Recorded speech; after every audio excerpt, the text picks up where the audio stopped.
Le déconfinement graduel à travers le pays, notamment dans les 29 wilayas les plus touchés par le coronavirus, Covid-19, est annoncé en grande pompe par les autorités du pays. Le déconfinement est prévu à partir du 10 août, avec la réouverture des mosquées et des lieux de loisirs et récréation. Ce déconfinement au forceps pour ainsi dire, intervient alors que la situation sanitaire en Algérie est loin d'être rassurante. Au contraire, le nombre des nouveaux cas quotidiennement est près de 600.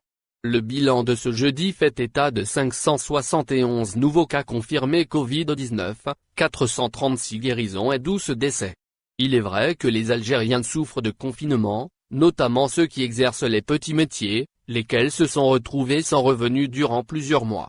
Même leur indemnisation par les pouvoirs publics est quasiment impossible, dans la mesure où ceux qui exercent les petits métiers travaillent dans l'informel et ne bénéficient pas de couverture sociale.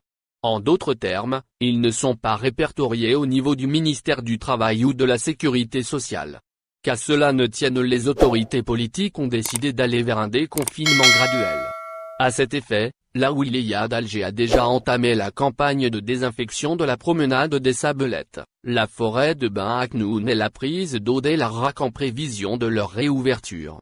Des espaces de récréation dans d'autres wilayas subissent des opérations de nettoyage et de désinfection en prévision de leur réouverture.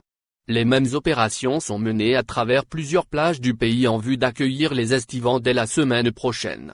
Les autorités n'ont pas cessé de lancer des appels aux citoyens pour le port du masque et l'observation des mesures barrières. Or, le seul moyen pour que ces mesures soient respectées consiste à verbaliser les contrevenants, sinon les dégâts risquent d'être énormes. Au final, n'oubliez pas de vous abonner à la chaîne et appuyer sur la cloche pour recevoir toutes les nouvelles.